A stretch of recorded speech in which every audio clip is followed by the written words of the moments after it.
Okay, and we are live.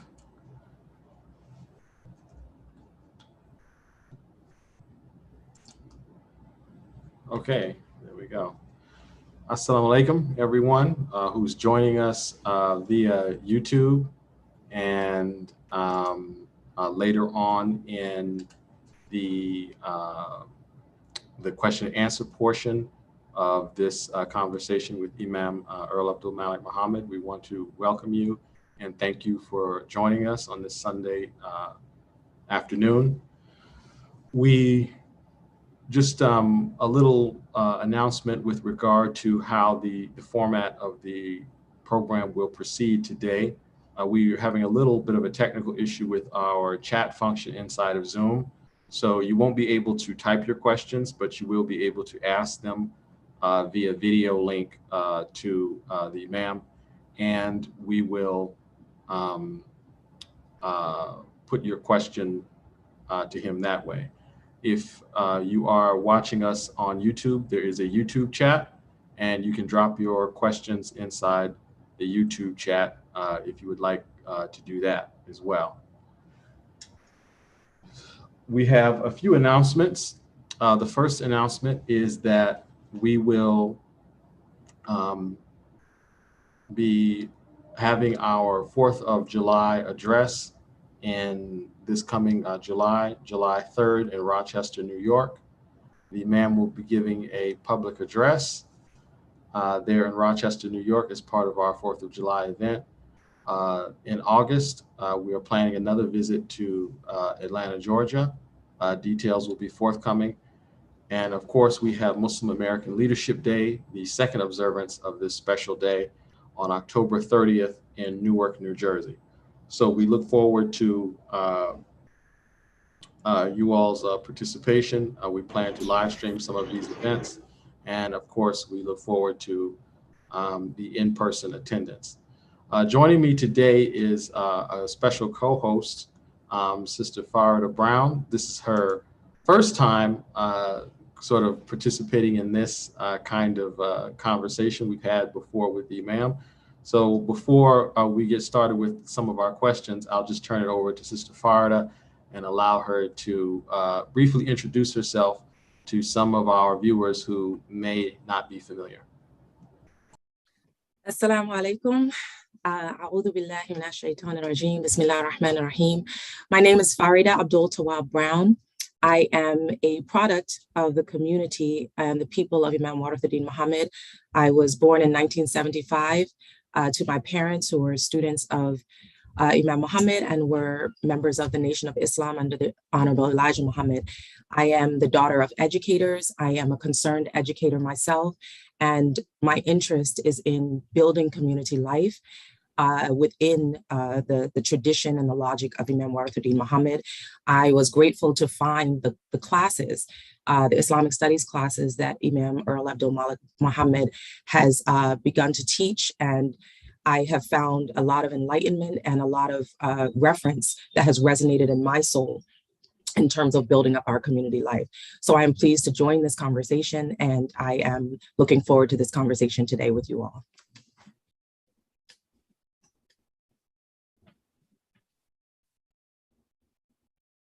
You are on mute.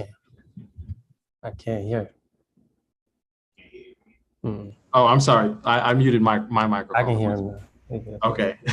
So we have a few discussion points that we would like to kind of get to as the initial part of today's program.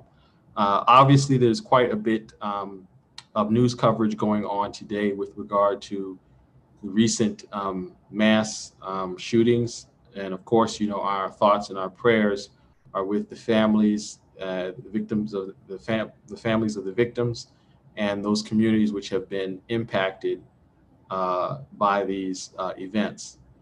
And it isn't necessary to rehearse. I'm sure everyone who's watching is well aware of the conversation going on in the public discourse of this country regarding these events. But Brother Imam, I wanted to get from you, what should Muslim leaders, in particular ones from our tradition, be offering in the way of understanding and solutions for this particular phenomenon in American society, and what should American leadership perhaps be more sensitive to when trying to address this particular problem? Yeah, Assalamu alaikum. Wa alaikum Thank you. First, we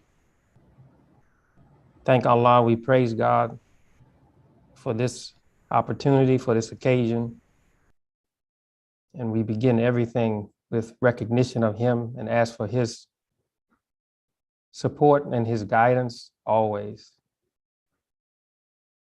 I would like to first also greet our audience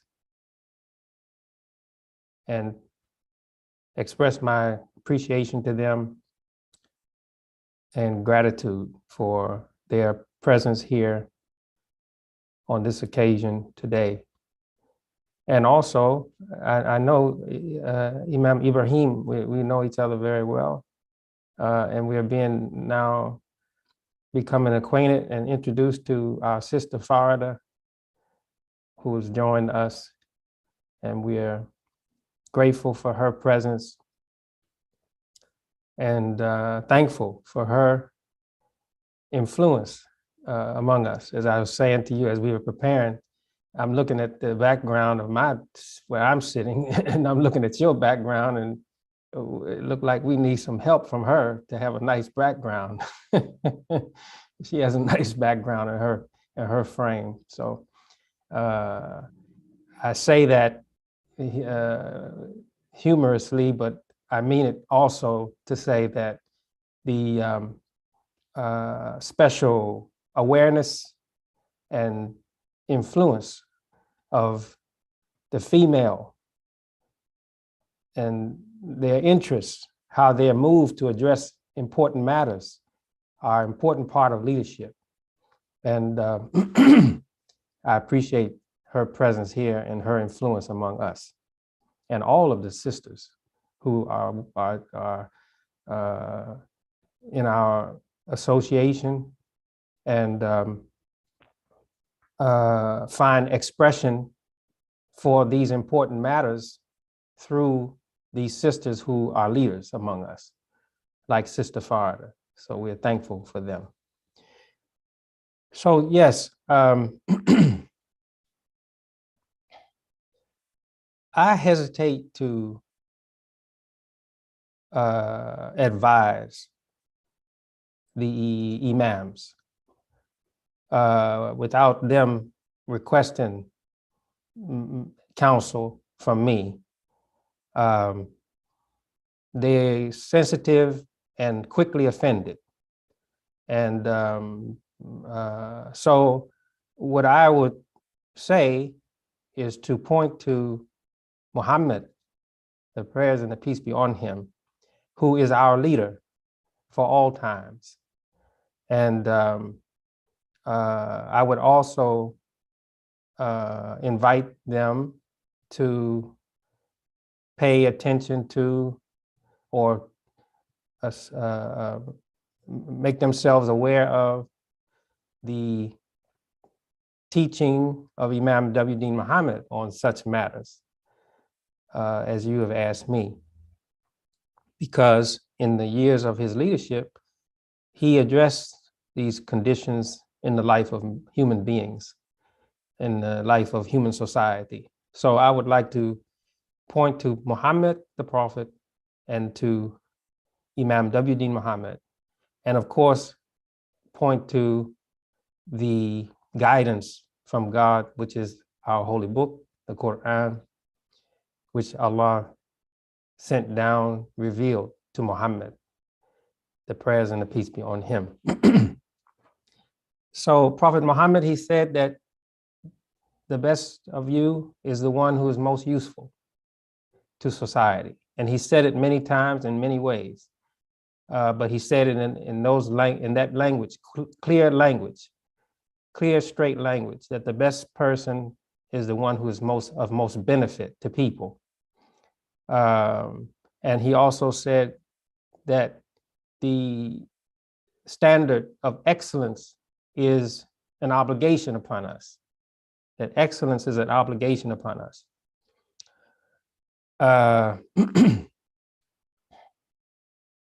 I was in a conversation with someone this week, and they were, you know, using the technology that we have, you know, and we're speaking on FaceTime. So they're looking at me as I'm speaking to them, I'm looking at them. And they said to me, this person knows me, is acquainted with me. And they said, looked at my face as we were having this discussion, and they said to me, what's wrong with you? And they weren't responding to my words, they were responding to my face. And I said, something on my mind. And they said, well, what is it that's on your mind? And what was on my mind was that I had read the report of the killing of the children in Texas. And this person that I was speaking to, they didn't know about it. They hadn't heard about it. It was just being reported. And I told them what it was that was on my mind. And it was on my mind, it was on my heart. I have to say, I was deeply troubled by it. And in a way that I'm not as troubled, or not the same kind of trouble that when I hear of other similar kinds of incidents. And the reason for that is that this particular tragedy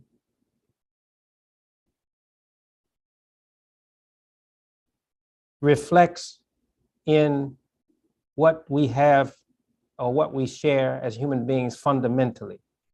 And that is our original human form and the innocence that is associated with that form. An assault on children is an assault on human innocence. It is a crime against human innocence.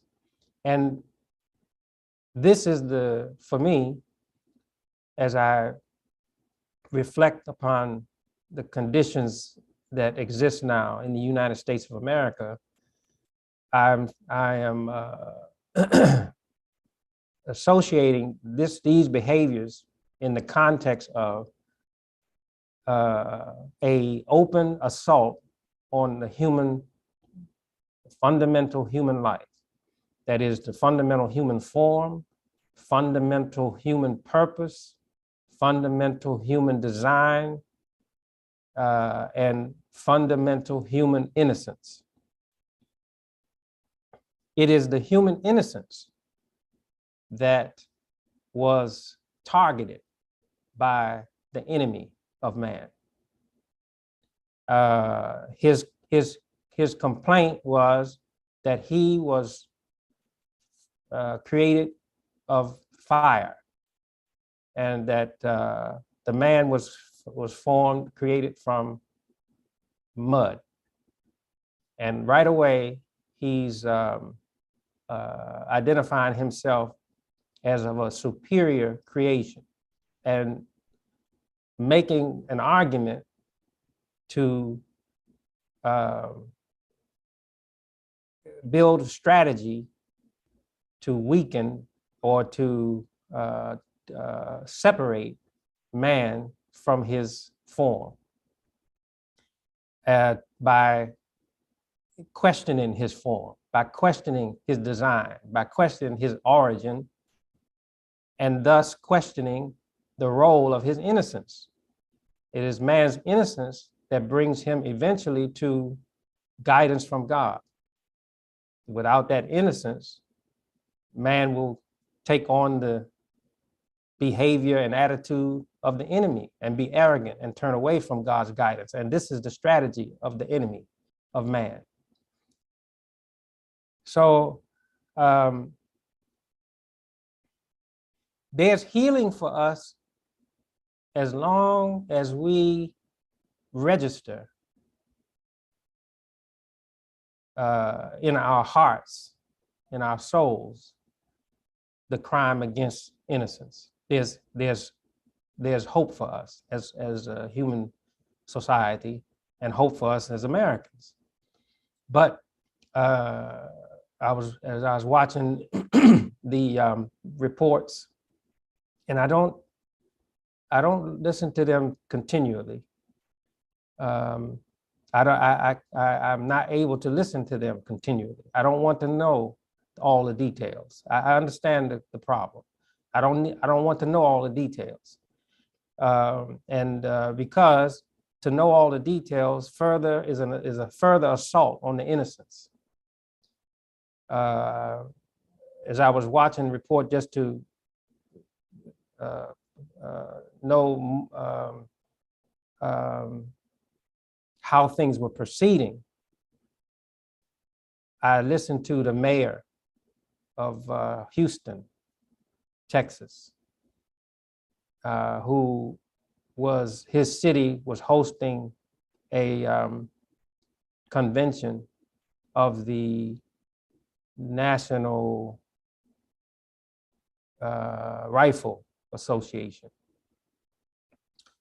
And he said something that caught my attention. He said, there is the concern, there is the concern, or the matter of decency, the matter of decency. And he was addressing the decision of the leaders of the National Rifle Association to go ahead with their convention in Houston under the condition and the circumstances of the tragedy in that small town, that the decency of such persons has to be called into question. And so when we look at this problem and we see it manifest in various ways, the question of decency is also a discussion on the role of innocence in the life of man. So how do we address this? First, we have to put our attention on the importance of innocence and the necessity to protect that innocence. And we don't do that with guns. We can't protect innocence with a weapon. It's not to be protected with weapons. It's to be protected by a kind of consciousness and a respect for the sentimental nature of man. There has to be in the heart of man a sense for mercy. And if such occurrences don't draw from your eyes or your heart tears of concern, then you have been desensitized to the human life. And this is the issue. It's not to be reacquired by arming yourself. That might be something that someone calls out and says, this is something we have to address. We have to address the proliferation of weapons. That's not untrue. That's true. But that's related to a respect for human life, a respect for human life. So the kind of regard that we should have for human existence is the first matter that has to be addressed. And Islam puts us in a position where we value that human existence, that we understand it in its purpose, in its role, and we value, in that context, we value the fact that it's not possible for us to come into the existence that God intended without his mercy and without his guidance. And that is what I what I'm emphasizing, and if the imams are well-intentioned and living up to the standard of Islamic decency, then that's what they will be emphasizing too. I want to say something else too with regard to this. I read something very disturbing some time ago, coming from an imam in our group, in our association. He's known as an imam. He has this title, and I believe he was the imam of a mosque at one time. But I know that he has this title, and he's known for this title. When people say his name, they say Imams so and so. I saw where he was advocating arming yourself. And in another representation of myself, not as the leader of the Muslim American Ministry for Human Salvation, and that's all I claim for myself. I don't claim to be leader of people that don't want to be associated with me, unlike what has been said. Who would do such a thing? Who would claim leadership over people that don't want them as a leader? That's foolishness. But I responded to this person not as the leader of this organization, that my office, but as my personal self, Earl Abdulmalik Mohammed. I don't know if he knew it was me or not, but I said to him, "You a person who belonged to the following of the Honorable Elijah Muhammad, and you were an officer in that order. And it was well known that the Honorable Elijah Muhammad did not permit his followers to arm themselves. And it was based upon a reasoning.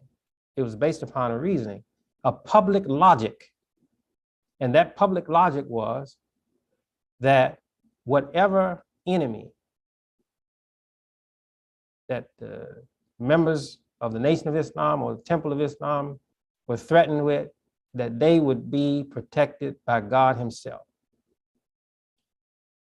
And of course, this is practical teaching, but also symbolic teaching. And I would argue that this teaching of the Honorable Elijah Muhammad was out of respect for the dignity of man that God has given man, and that it's not necessary to take into your spirit and your regard for your human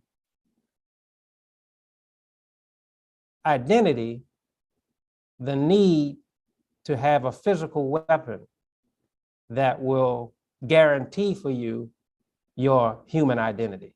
In other words, a person carrying a gun or wanting to carry a gun becomes that gun. They become that weapon, and they transform from a human being to a gun. That's who they are. And even the way that they walk and talk will change according to the symmetry of their human form will be imbalanced, and they have to balance themselves according to the weight of the gun on their person. I know this is symbolic and maybe above some person's understanding of what I'm saying, but our balance and our symmetry is based upon what Allah created. And so we have to respect that, and that spirit in us will bring us to a condition in the consciousness of the American people and citizenry of America will come to a consciousness that we don't need weapons to push back on this. We just need to have the spirit to respect human innocence. And we won't permit such things to happen, even if it means, and I know that this will be somewhat controversial, what I'm saying, what I'm going to say, but even if it means that purveyors of the notion that we should be armed, and purveyors of the notion that the only way to solve this problem is by arming ourselves, that war be made upon them. A war of conscience.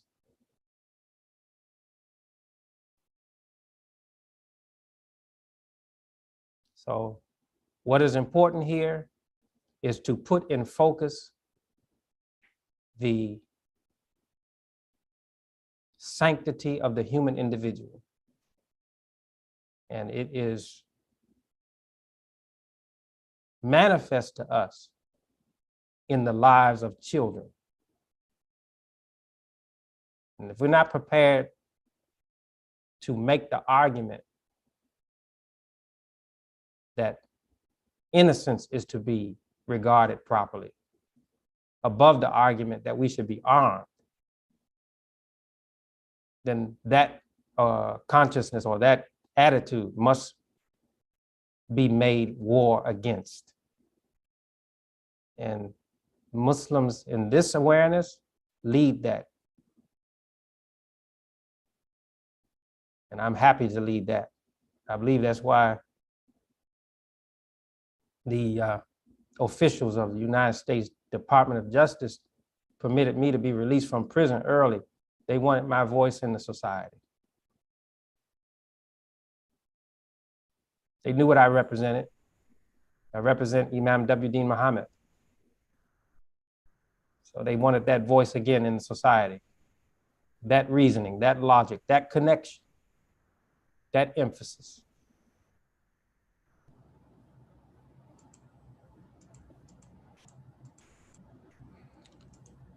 Thank you, Brother Imam. Just a quick announcement. We see that we have some people in the Zoom chat room as well as the waiting room. Right now, we're not in that portion of the program. So what we're going to do is just remove you. You'll have to watch it on YouTube. If you go to YouTube, eamspeaks.com, you can watch it there. And when we get to the portion of the program where we begin to field questions from our audience, you can join back in through Zoom. Apologize if that wasn't made clear, but for now we're not having anyone in the Zoom until we get to the portion of the program when we'll begin to answer your questions. So just go on over to YouTube, EAM Speaks, and you can watch it live there. Sister Farida? Yes. So, assalamu alaikum again. This is a perfect segue where you left off. Imam Muhammad taught us that words make people, and that the language environment in which we exist is critical. And so I wanted to ask a question regarding the language of successor. You call yourself the successor to Imam Deen Mohammed. Can you explain what you mean by that and what support you have from the Quran and from the body of work and the logic of Imam Muhammad for this claim? You go right at the important matters. I appreciate that very much.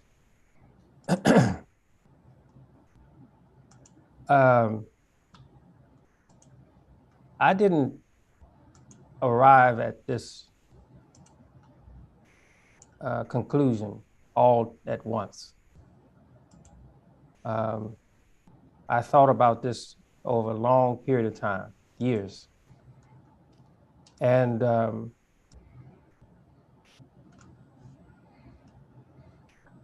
I knew that the work of Mr. W.D. Farad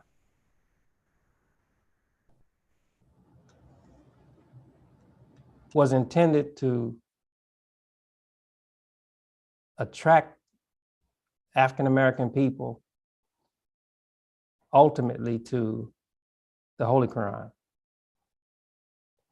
And that by processes that was accomplished. And then there is the matter of the life in community that is taught by Muhammad the Prophet with the Quran as its guide, as his guide and as our guide.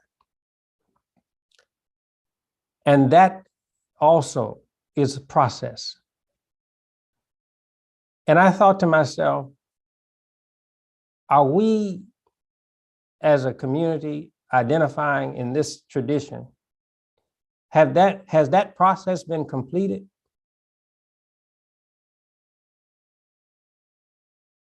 Was it enough for Mr. Farad to put together his plan and not authorize leadership to bring that plan into existence? Was it the intent of the Honorable Elijah Muhammad that the work that he did, that it be thought of as finished, completed at the end of his life? Or did he make way for that influence, his leadership, and whatever necessary transformation need take place, did he make a way for that? And same with Imam W. Deen Mohammed. Did he intend that it was enough to say that our people have his teaching, and that's enough to bring us to the place of establishment, and that even if we are looking at troubles, problems in our Islamic life and the building of our Islamic identity and strengthening of our Islamic community, that we not embrace a voice or a consciousness or an awareness that assist us to improve our institutions, improve our focus, assert ourselves in times of flagging or deficient spirit, that there be leadership that build up our spirit and our spiritual muscles to bring into existence those institutions that are needed for us to have our Islamic life and community. All these things, all this discussion I was having in my mind. And then I reflected on some things that Imam W. Muhammad said to me. And I reflected on some things that he said in the public of our community about me. Now, not that it's all about me. It's not all about me. It's all about us. And it's all about our relationships with each other and our relationship with our Creator and our relationship with the guidance that he has given us to bring our life into the expression that is pleasing to him and pleasing to us. So I'm considering all of these things. And one thing that Imam said to me privately, he didn't say this publicly, he said it to me, but I know that he said it as help to me, and I had to interpret it in the context of what was the importance of that help. Why was he giving me that help? Why did he want me to have this particular notion in my head as help? And he said to me, he said, you are a combination of me and my father. I had to think about that. Why would he say that to me? For me personally. He said that to me, into my ears. Just he and I sitting next to each other. He said that to me. Somebody might say, oh, he's not telling the truth. Have you ever heard of anyone else in this community of leaders, imams, etc., who have ever said anything like that? Have they ever said anything like that? Have they ever said that the Imam W Muhammad told them something like that? How would such a thing come into my head? It wouldn't come into my head. I wouldn't think a thing like that myself. And he said that to me. And he also said things in the public spaces and at critical times to important audiences, gatherings, big gatherings of our people. And I wanted to understand what he was saying to me and saying about me. And I compared what he said about me to what he said about others. I compared it in my mind. I compared what he said about others and the circumstances in which he said those things. And I wanted to understand, what is it that is unique, and what is it supposed to do for me in terms of my role in assisting him? He referred to me as his assistant. He referred to me as his special assistant. This is what he said. This was his language. He also referred to himself as an assistant and special assistant to his father, same language. That he was socialized to think of himself as his father's helper. He sensitized me in the same way. Then I look at some language that he said, and I recall something he said that was similar, something he said to me that was similar, and he said this to me with witnesses. He said to the people, he said, give me a good future. And I see that you all have used that statement of his to introduce this program today. He said to me with witnesses, he said, Abdulmalik, he said, I charge you with making sure that my shroud is clean. Now, there are witnesses to this. Some of them passed away, but others here. And I know of at least one who's an imam who knows that he said this to me. So when I look at all of this together, I say to myself, what is the responsibility that you have? Each person has to look at themselves and say, what is the responsibility that you have? And I have to look at myself. Did he give the same responsibility? Did he use the same language to describe others that he used to describe me? So he's telling me, you have to prepare yourself for an important role that's special. Now, the conclusion that you come to as to what that role is and how you label that role is something that you have to carry. But I am telling you and the people that I have designated you for a special role. Now, I have come to the conclusion that that role is to succeed his leadership, to place emphasis where he would place emphasis, to influence or be an influence, a living, breathing influence that is speaking his language exclusively in a distinguishable way. So when people say, well, we need to associate ourselves with the voice of Imam W. Muhammad, where is that voice? Is that voice in the mosque? Is that voice in the mosque? His voice was not only in the mosque, and his voice was not contained or restricted to the mosque. His voice was in the public spaces.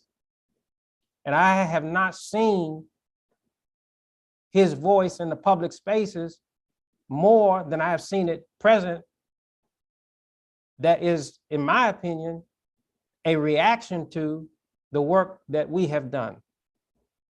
Not until that book I wrote while I was in prison, where I'm addressing the problem of extremism in the world, did I see our people our leaders begin to attempt to address conditions in the life of the world, human society, with Imam W. Muhammad's teaching.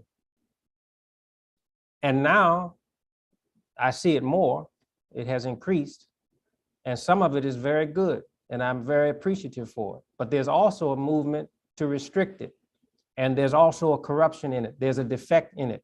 I see errors in it. And I have been sensitized by him to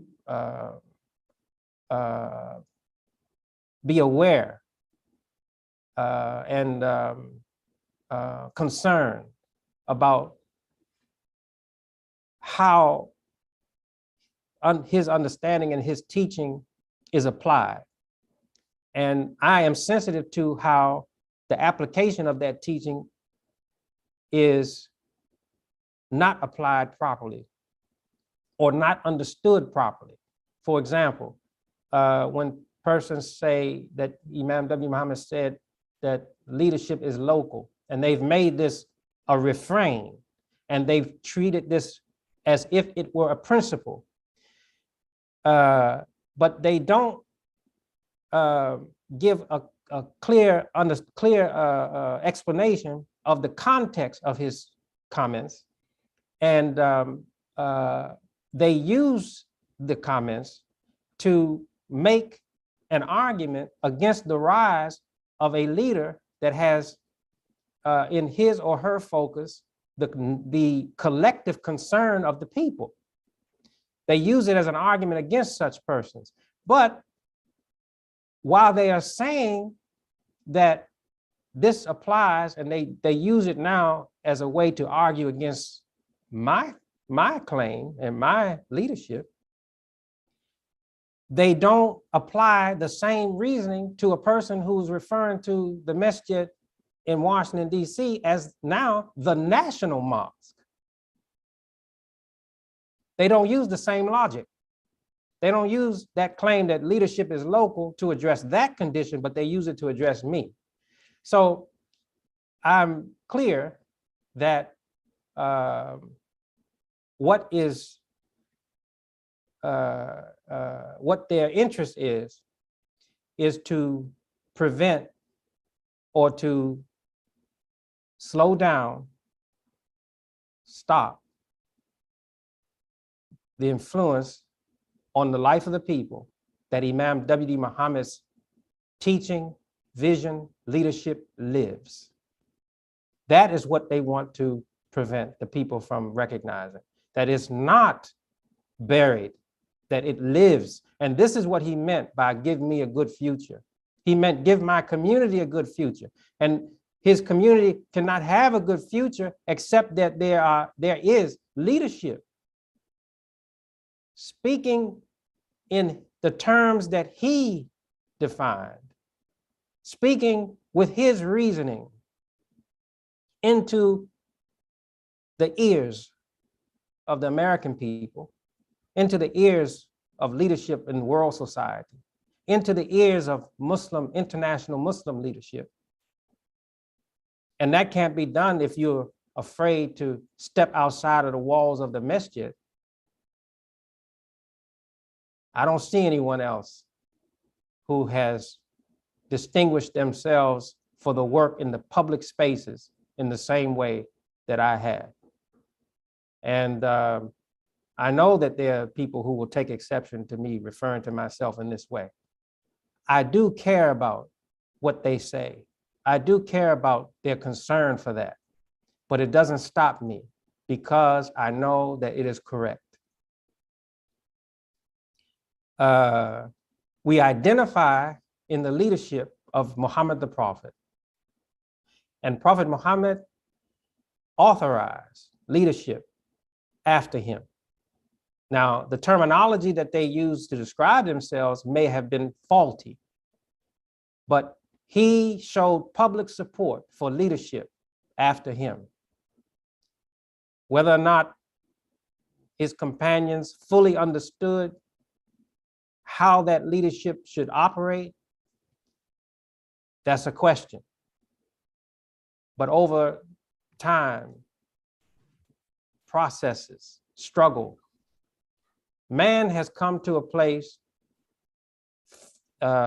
through a people who themselves register on the collective consciousness of man on this earth, a people that are close or closest to what God intended when he created Adam.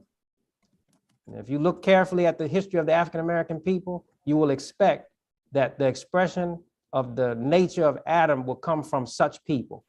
I'm not going into all the details. You have to think deeply on this. And if that's the case, then certainly what the role that God distinguished for Adam on the earth in terms of a leadership spirit in the life of man must come from that people. That perception came or comes from our community of Muslims. And me saying that I am successor of Imam W. Mohammed continues that expression in the world. And I hope that leaders after me will refer to themselves in the same way. That I'm not the only one. I'm not the only successor. That when my life is extinguished, is gone from this earth, that there'll be another one who say, I am the successor of Imam W. Mohammed. And another one, and another one. Because this is the demand. This is the demand in us as long as there exists this nation of the United States of America, and as long as this world abides. This is the demand. There must be successive leaders with the eye on the success of the mission. Alhamdulillah. Thank you for that response. I would just like to follow up with a question that is sensitive, but I think that a public forum gives an opportunity to address this where many have not heard this in an unvarnished way. And so you offer a very compelling invitation to our community to return to the emphases that our teacher, our leader, Imam Deen Mohammed, gave us in his 33 years of leadership. Many believers, understand that one of the basic qualifications for leadership in Islam is good character. Given that this is a public forum, can you address your guilty plea and the subsequent conviction in 2012 and how the believers should assess your integrity and trustworthiness in light of this matter? Yes, thank you.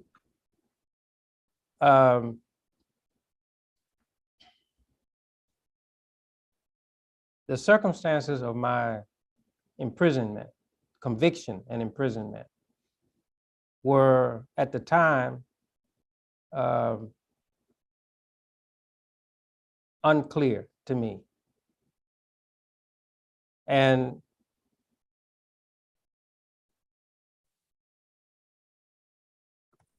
I was told by my attorney that one particular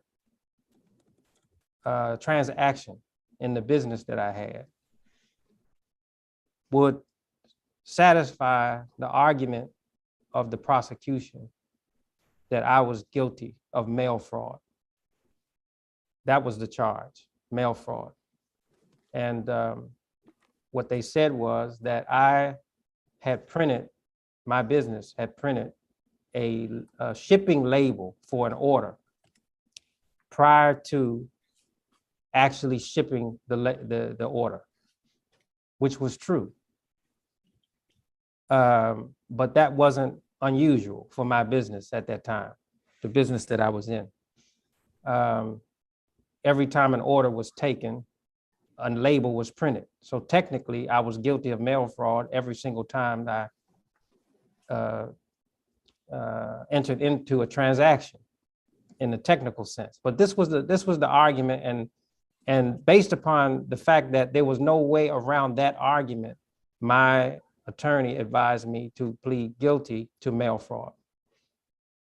But he said that in the sentencing phase, that an argument could be made to the court that would clarify the conduct, my conduct in business. So that explains the guilty plea. But as I later found out, his advice was faulty. And actually during the sentencing, and he was making the argument in my defense as sentencing, the judge interrupted him and said, "You are making a trial argument at a sentencing hearing."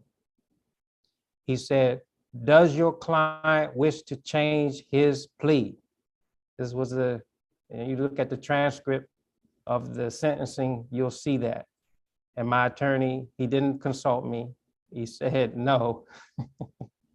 And he continued with his argument that was really an argument in defense of my innocence.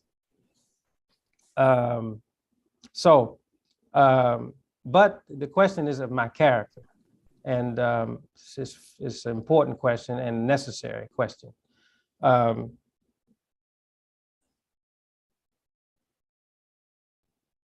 A person can be wrong and at the same time be innocent. And a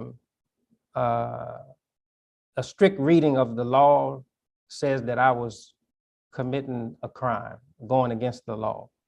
But what was my intent? What was I hoping to accomplish? It was innocent.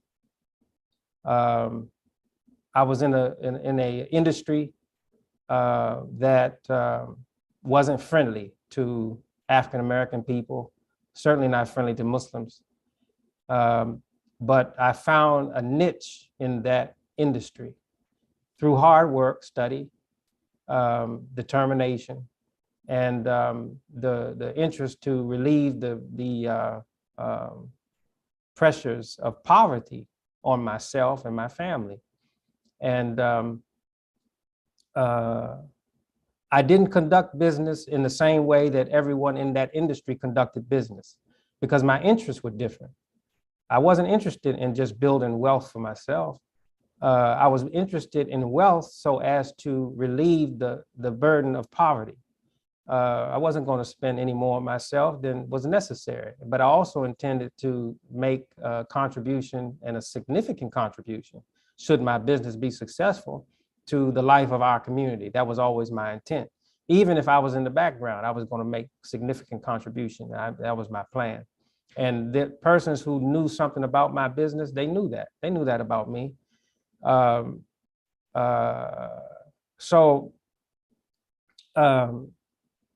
In my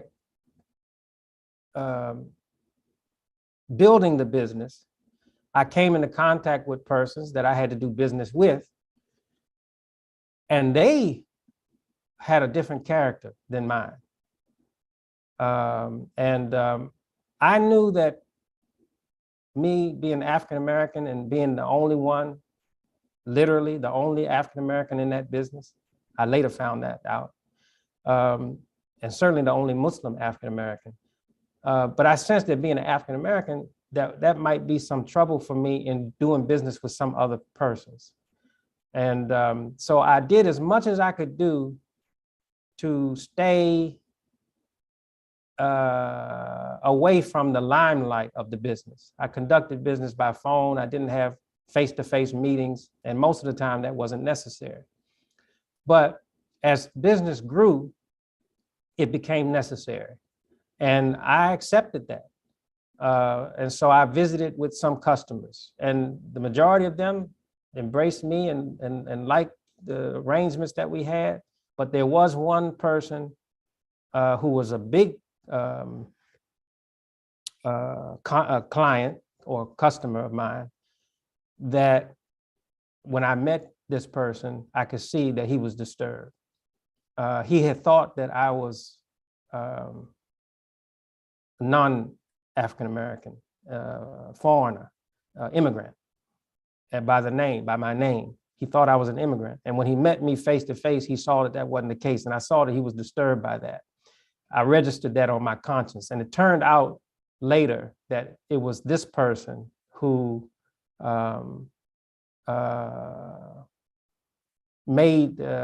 put pressure, I'll put it like that. He put pressure on the local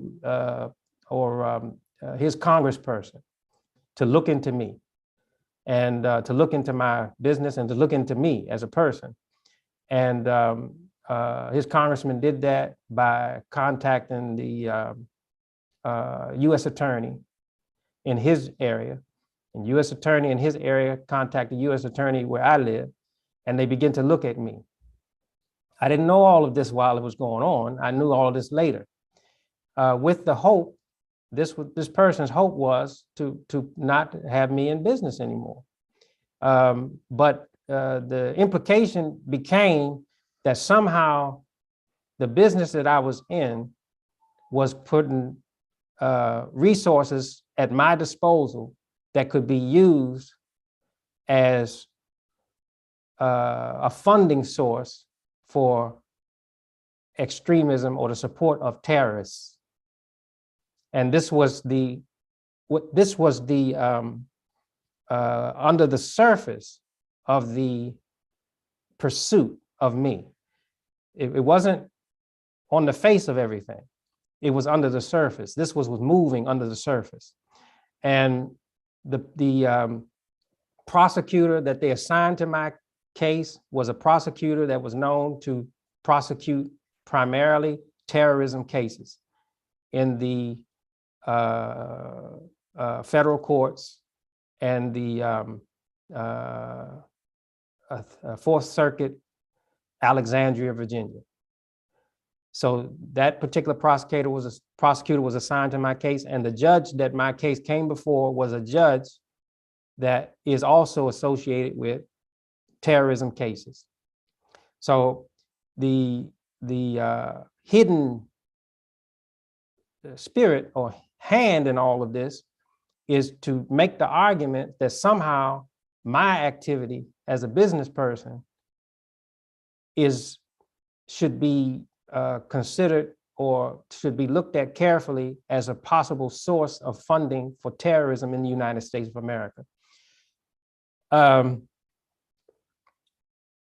And the surface argument is that he's guilty of mail fraud.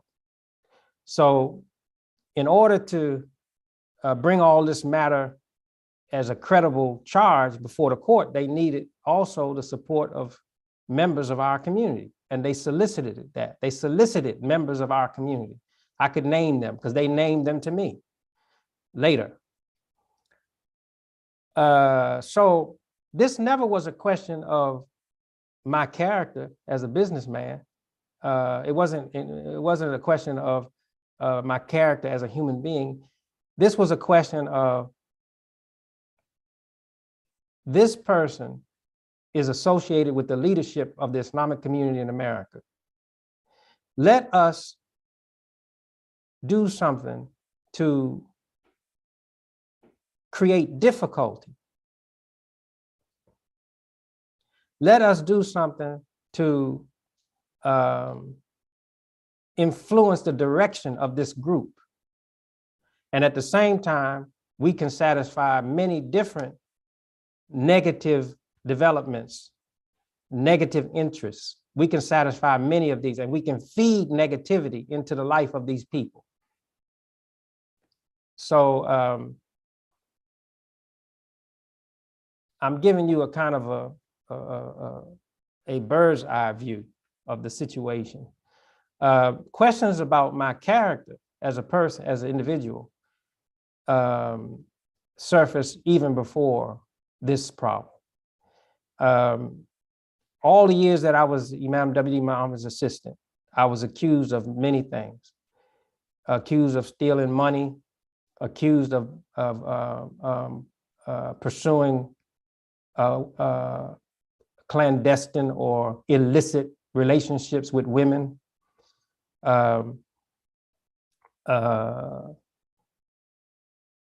And all matters associated with whatever people will throw at a person that they consider to be a promising individual, or a person with some skill or ability to assist the imam. So I was the target of much of that. And I can recall my wife coming to me, saying to me, so-and-so, and saying this about you, that you did this in this particular city. And I say, well, who is the person? Who is the person? Show me who is the person that I'm supposed to have had this interaction with. Who is that person? Never could produce the person. Not that my wife saying, I told my wife, said, tell them, produce the person. Who is it that's making this complaint? Never could produce them, but always intended to just raise a question, put a question out there. Persons in the city of Detroit, Michigan, they say that I stole money from the Pioneer members in Detroit, Michigan. But if you ask individual members, Pioneer members, ask them what was the situation, they will tell you, they will say that we asked Imam W. Muhammad, how can we help him? And he said to us, help Abdulmalik.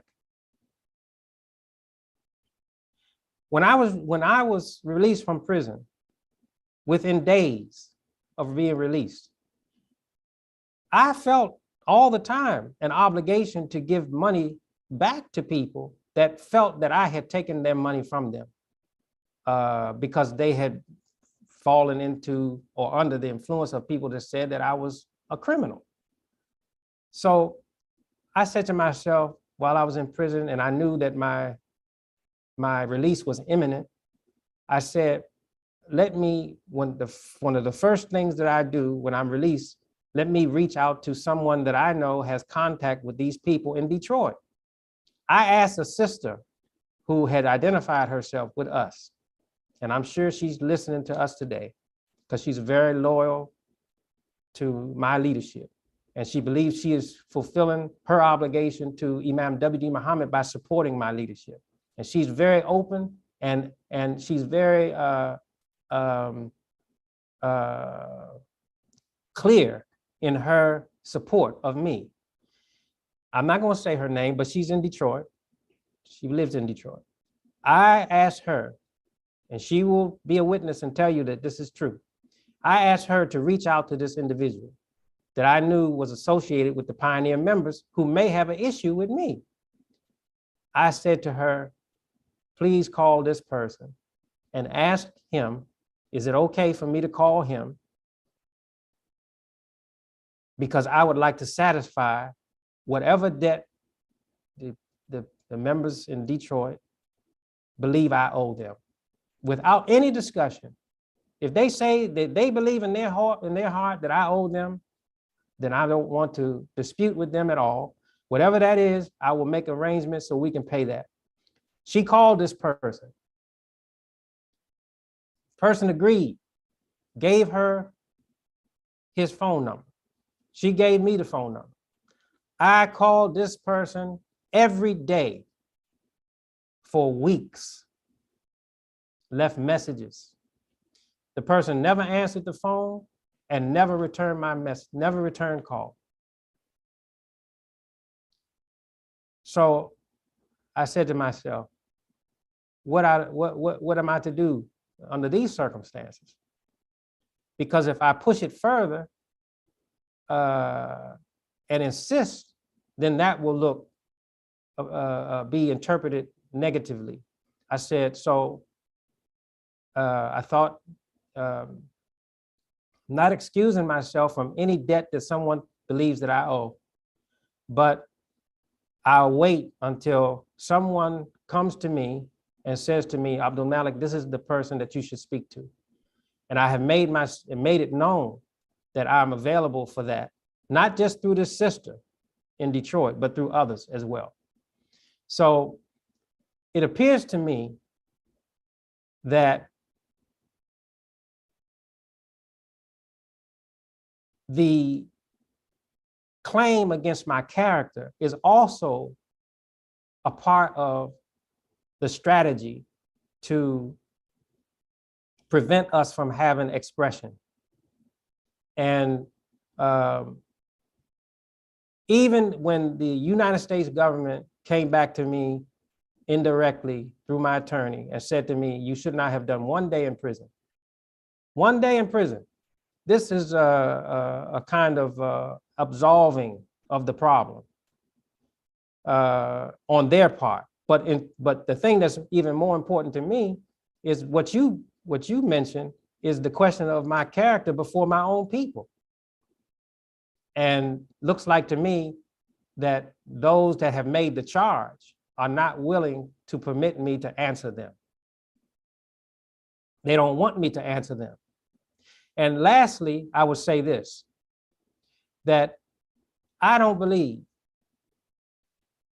according to Islamic guidance, that Allah would permit me to have the degree of successes that we have had, nor would he permit me to have any understanding or any ability to go forward with Imam W. Deen Mohammed's message with the successes that we had, were I guilty of these things that they charged me with.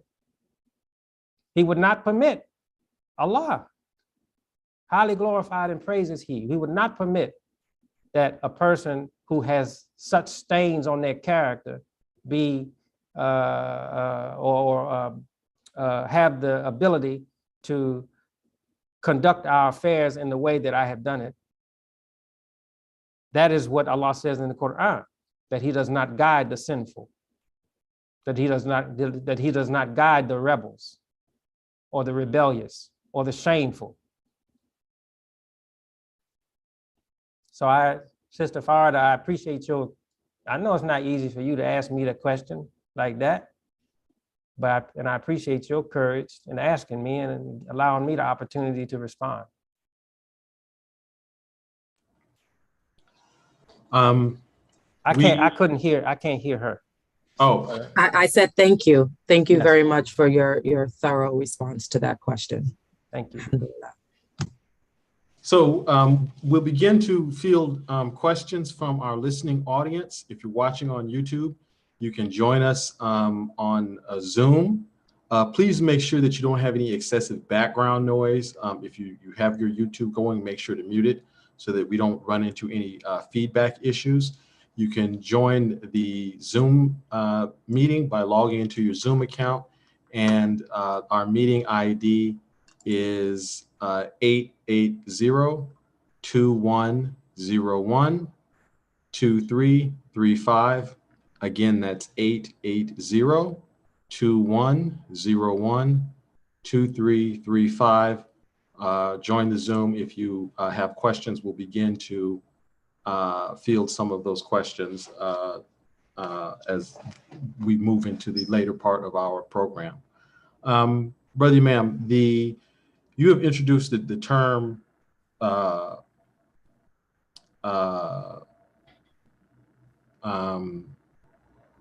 guided tradition, and we understand that to be relating to Imam W. Deen Mohammed's teaching and the tradition of leadership, from the tradition that the leadership of our community was born from.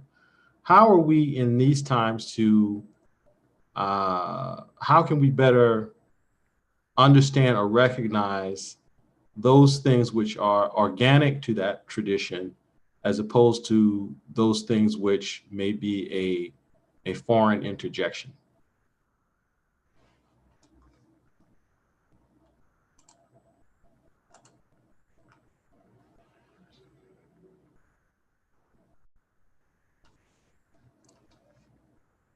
There is a principle that is associated with Islamic knowledge that means to define what is the direction in that knowledge.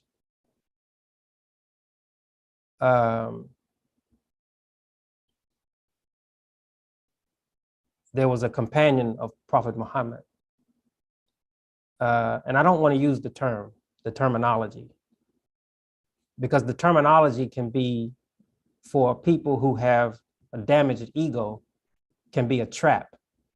So if I begin to use Islamic terminology, persons will associate themselves with the terminology without an understanding.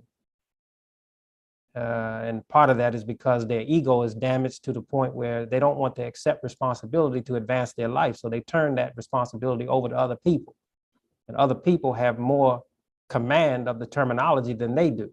And that's their way of transferring responsibility. And I'm not going to do that. I'm not going to permit that to happen as a representative of Imam W. Deen Mohammed. So there is a principle in Islamic knowledge that points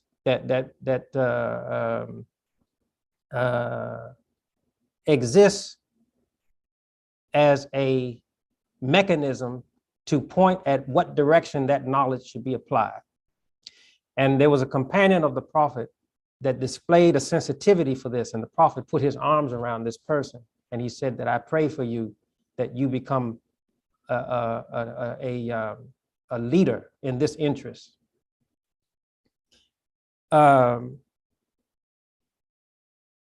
If our community if our leaders the leaders in our community are not sensitive to the importance that we should place upon the intent of Mr. W.D. Farad, and in other words, identify with the D in Imam W.D. Muhammad's name, then we are not understanding the direction in Islamic knowledge. Your logic is faulty. It is through this tradition that a new and innocent appreciation for Islamic guidance has come into the world. And that appreciation for Islamic guidance, or guidance from God, is a kind of reawakening of Muhammad the Prophet's true emphasis on the human life. That awakening came through the language of Imam W. Deen Mohammed, the teaching of Imam W. Deen Mohammed, the reasoning, the defining of Islamic principle in his language. His description of, for example, terms like Tawheed, and even more fundamental than that, even more, Tawheed is a sophisticated term. A lot is associated with that term, and it's not intended to be too weighty on us in terms of understanding, but it would take too long for me to have a thorough discussion in this occasion to explain the term Tawheed in Imam W. Muhammad's language. So I'm just going to go to something even more simple than that, something more fundamental, I should say, to recognize that God is greater, that the understanding that God is greater defines the direction for knowledge. That association, that understanding came in the language of Imam W. Muhammad. A person who is not a native speaker of Arabic, he draws from the term Akbar, Allahu Akbar, and the phrase Allahu Akbar, or the sentence Allahu Akbar, and he shows in that the direction of knowledge and how it should be applied. That kind of understanding belongs to a specific process of enlightenment for a people. And I have referred to that as a guided tradition. Now, learned people, people that have some knowledge of Islam and have had centuries of knowledge of Islam, they can appreciate what I'm saying. They know that peoples are formed by such understanding and traditions, that whole peoples are formed. And God says in the Quran that he will not adjust or change, yughayyiru. He will not adjust or change a condition of the people, a people, until first they adjust or change what is affecting their own souls. That suggests that peoples have to look into their own set of circumstances. And by looking at their own set of circumstances, knowledge for addressing that will evolve out of them. And fusihim, it says themselves. This is Quran, Allah says this in the Quran, these are his words, that it comes out of them after the study of them, their own condition. And through that study of their own condition and what evolves out of them in terms of knowledge and understanding and application and direction of knowledge, they come to a condition of change and improvement.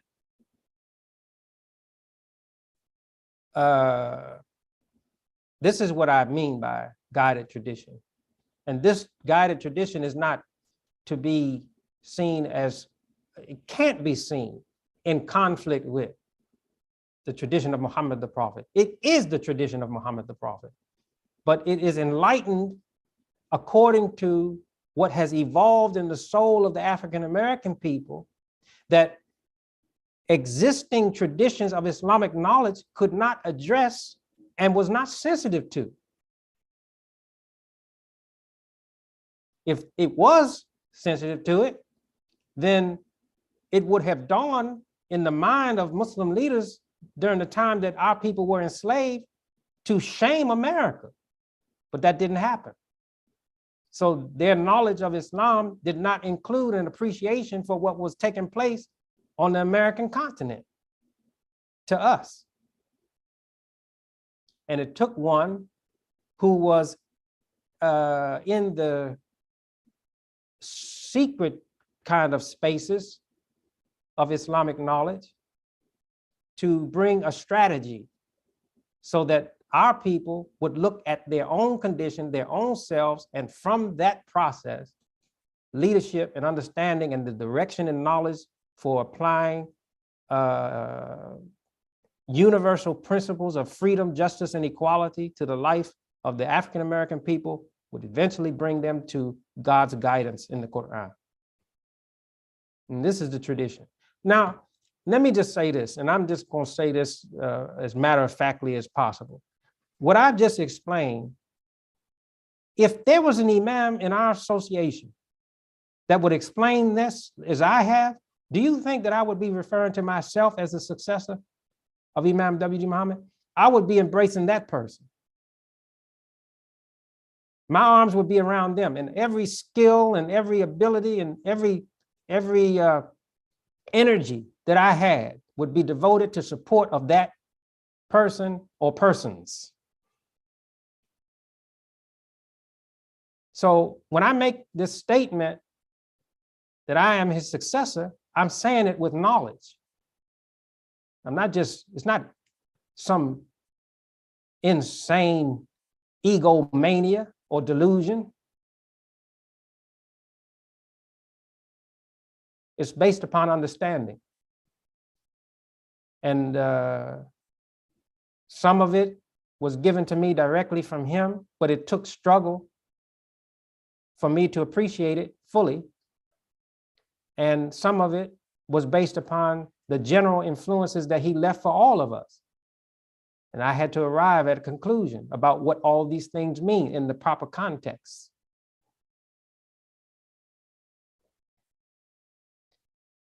People on the outside of our community looking in, if they were to hear me talk today, if they're looking in, they would say, you all have a very fine leader. A man who has stood the test of lies against his character, endured years in prison, For what purpose? So that Imam W. Deen Mohammed, his prayer that his people have a good future in the person of his teaching be realized. And you say, well, that's kind of extreme. No, it's not. If you look at the story of Joseph, you'll find the same.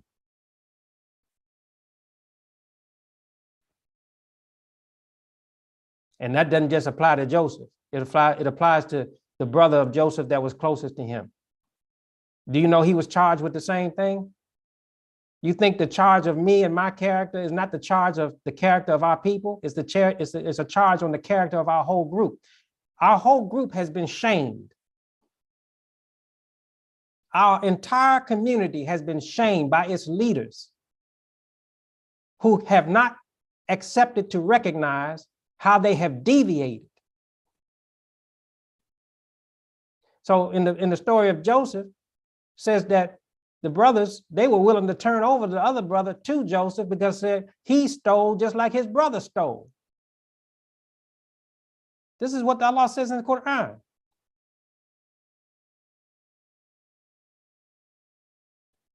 What did he steal? What is the theft in this regard?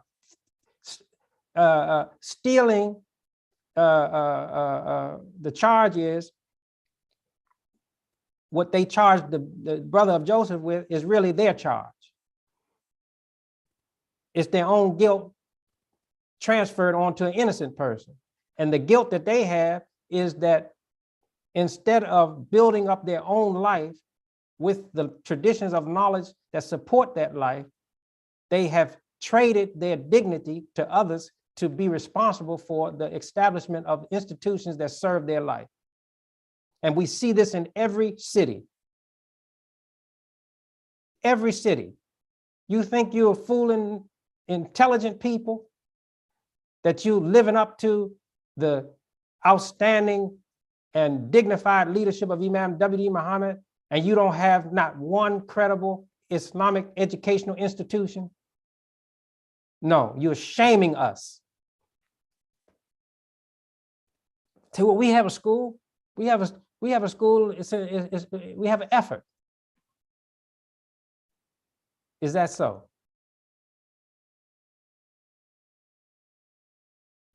I know your effort by the people that you put over your effort.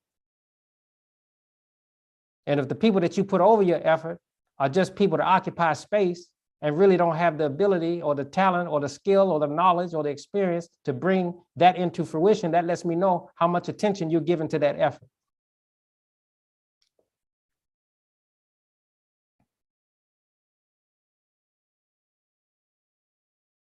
I know you didn't ask for all of that. It's quite all right, brother, man. We definitely appreciate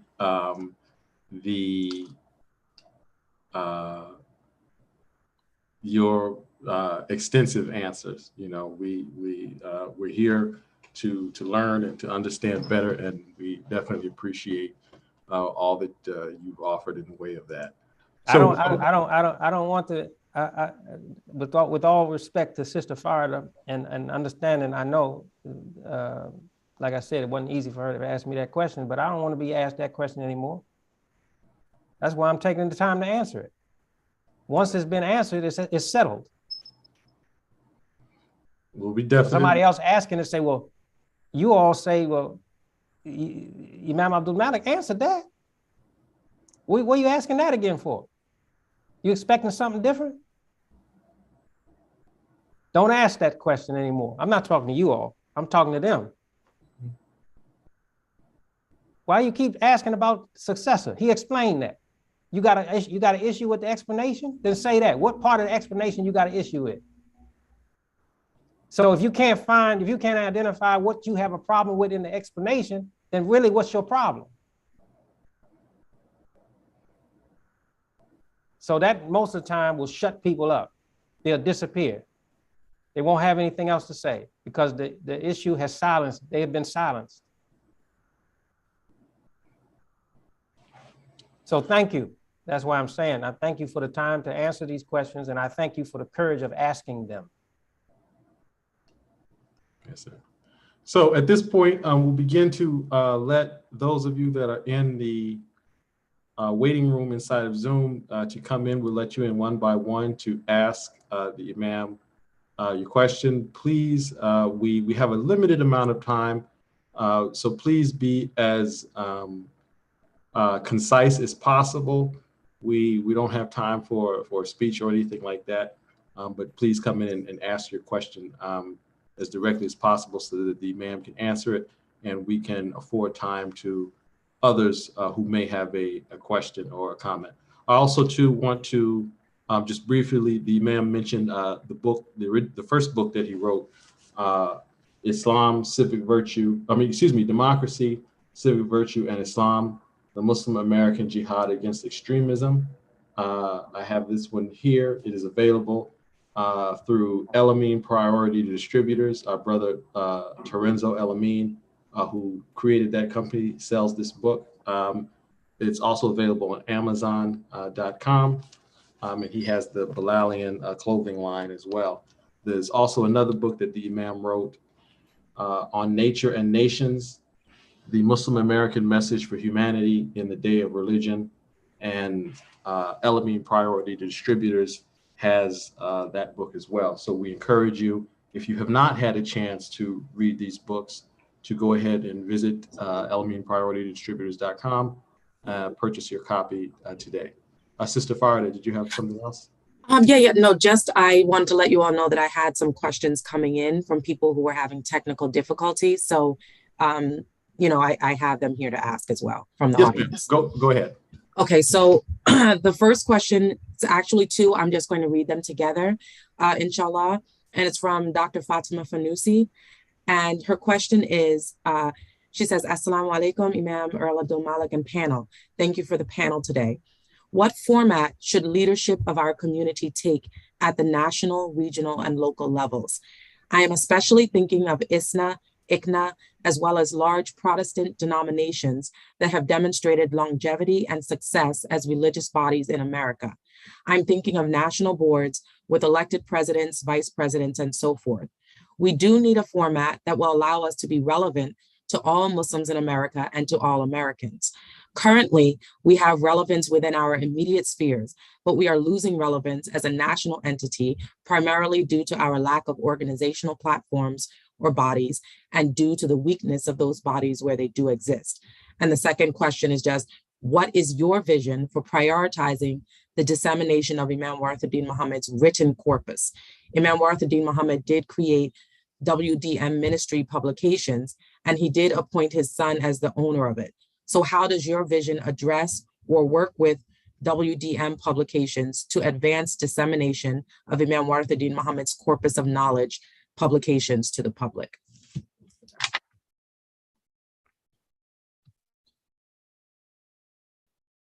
Two very important questions.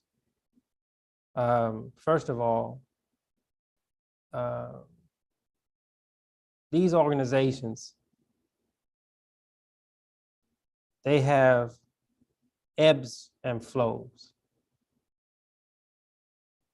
And if you know what I mean by that, ups and downs. And it's not the structure that is responsible for the ups and downs. It's the sensitivity in the life of the people and the circumstances in which they live, in the time in which they live. Organizations change, they transform themselves. They may have the same label, but the content of the life will be different in different ages or different times. The character of the leadership will be different, and things will threaten the life of the organization according to the challenges that the leadership faces in the present circumstances in which they live. By nature, organizations are oppressive. and they favor the life of the organization. They tend to favor the life of the organization over the dignity of the individual. And so for that reason, Imam W. Deen Mohammed was suspicious of organizations and suspicious of excessive structure. It should be organic and according to the needs, according to what is the demand and the time. I agree with you that we should have some apparatus that permits us to interact with important or to build important relationships and to interact with other communities of believers in America and beyond America.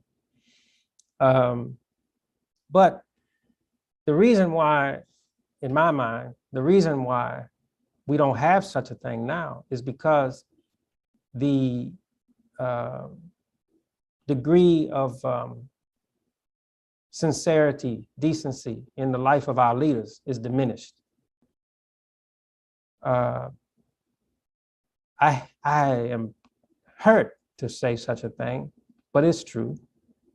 Our leaders are not truthful. They're not truthful with each other. They're not truthful with the people. And so when I look at our people and I look at our condition, I look at a people that I think or believe are under a punishment.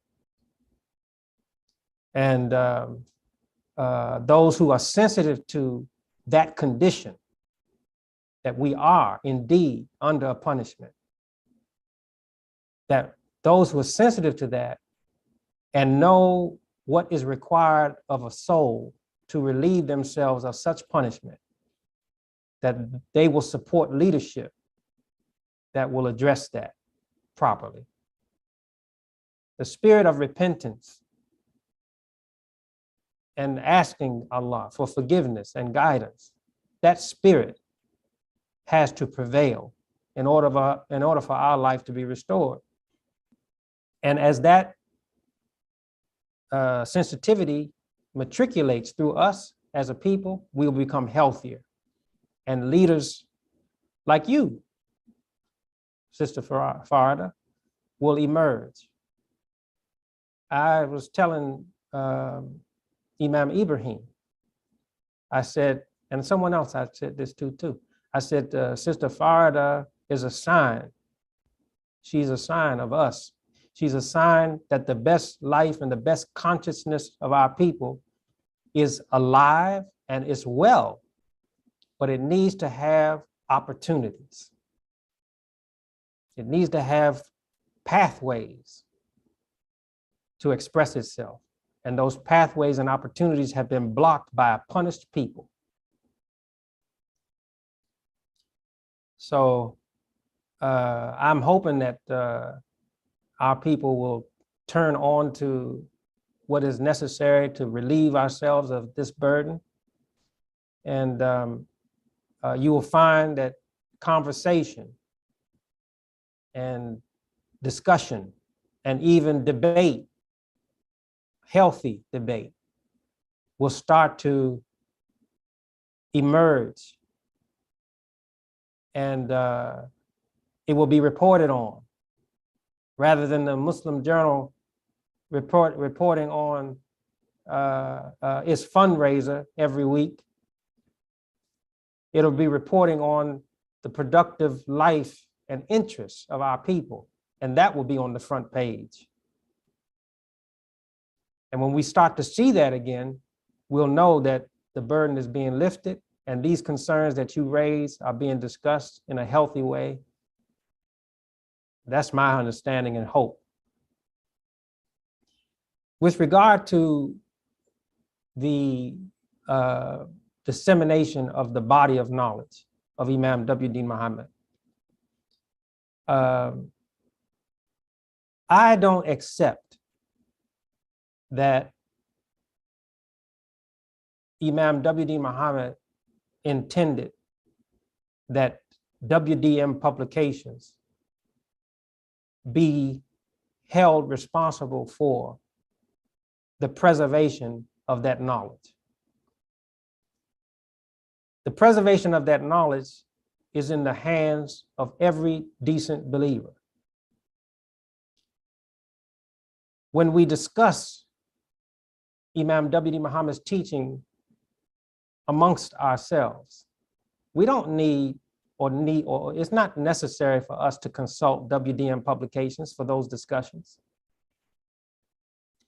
It is well known that WDM publications does not even have access to the majority of Imam W. Deen Mohammed's recorded material, that is in the hands of individuals.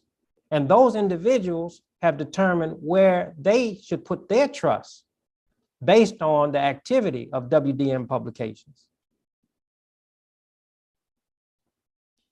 The preservation of our knowledge has to be in the best form, most appreciable form. It can't be riddled with, the form that we present it can't be riddled with errors and cheapen us and cheapen the content itself, like this publication that they put together, that some persons put together, saying that it was Imam W. Muhammad's commentary on the Quran.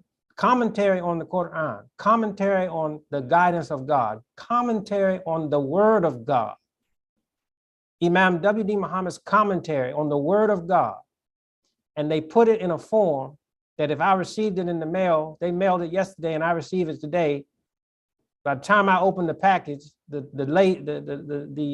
cover of the book is falling off of it. So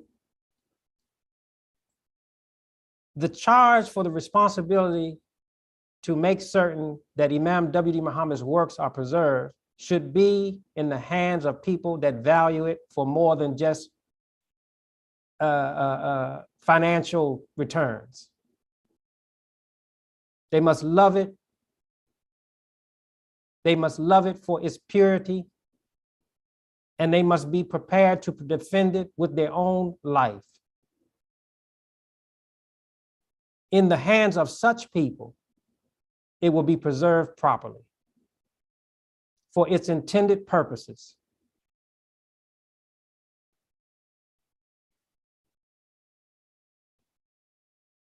So I don't want to say what our plans are right away, but I can tell you that I believe that the people that are associated with my leadership, that they are prepared to accept responsibility for this obligation.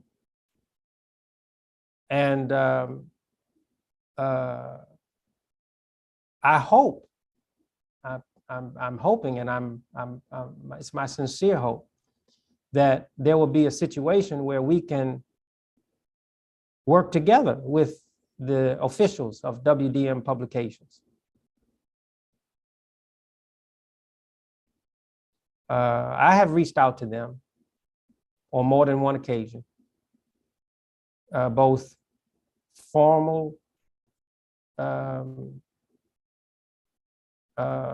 formal reaching to them and also informal, direct and indirect, and I have not received any response,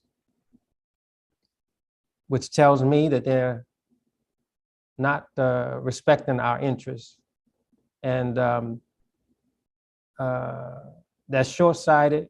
It's unfortunate, and it's short-sighted, but doesn't diminish or deter us from what our plans are. And generally speaking, our plans are to make sure that Imam W. Muhammad's knowledge is made available in an unrestricted and in an unedited way.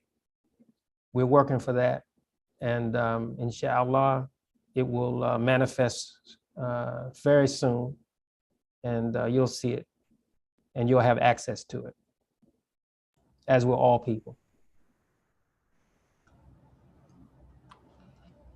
So we are, let's see here.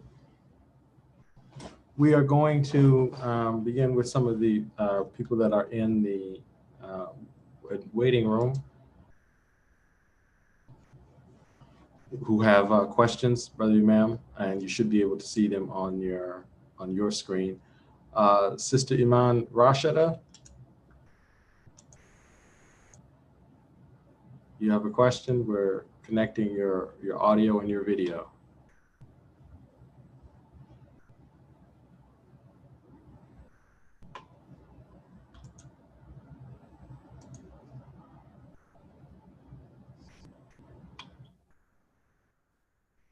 Sister Iman, are you there?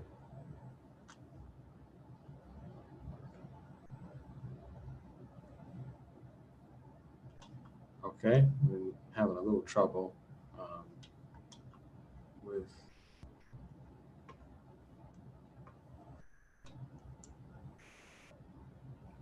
her question.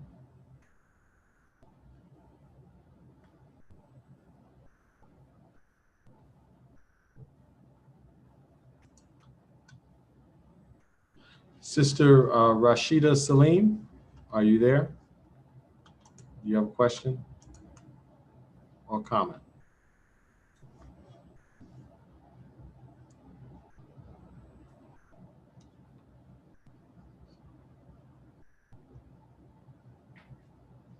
Okay, I think that we might still be a little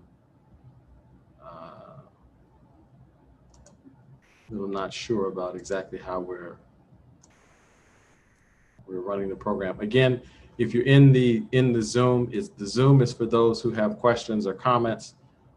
Please make sure that that's what you're there for. If you just want to watch, head over to YouTube and watch it. Watch the live stream on YouTube.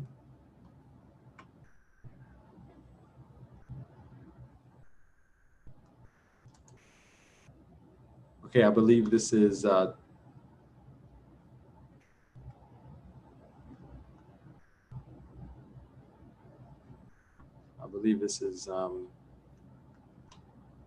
Dr. Fatima Fanusi. Can you hear us?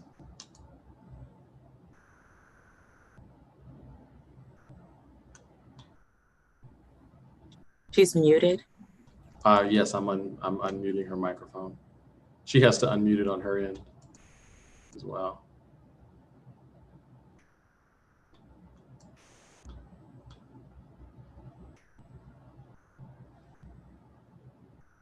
While we're getting some of these technical issues resolved, Brother Imam, you mentioned the concern for having educational institutions, and I believe some time back there was someone who wasn't a member of our community but made the observation that they didn't feel, or they weren't confident that Imam Muhammad's community would have longevity because of the fact that there was no viable educational institutions.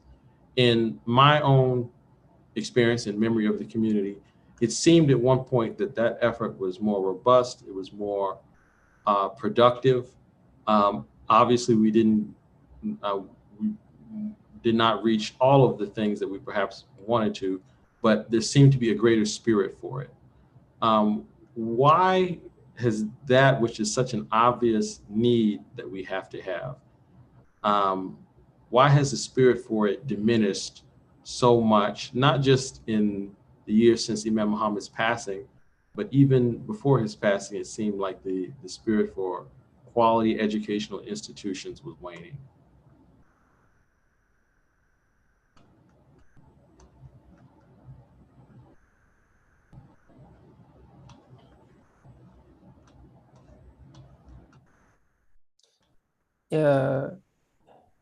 It's not easy for me to answer that question.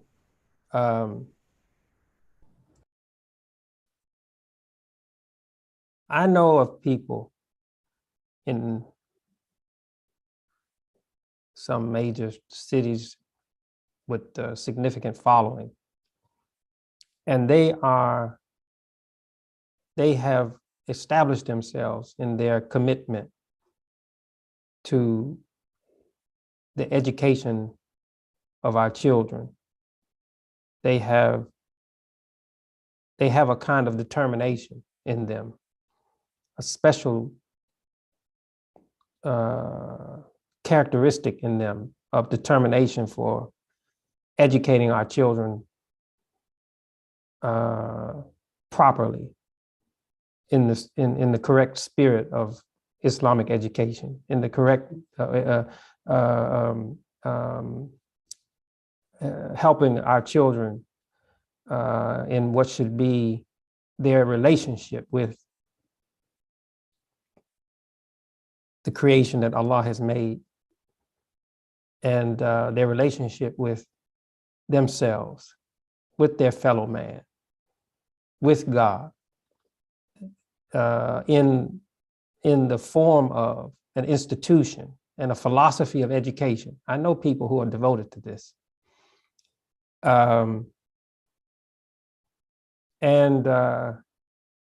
No matter what they see as the prevailing circumstances in their local environment, they remain committed to it.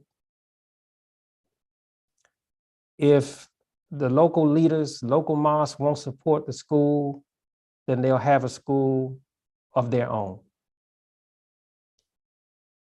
If the local people won't support that school, then they'll have the school in their home.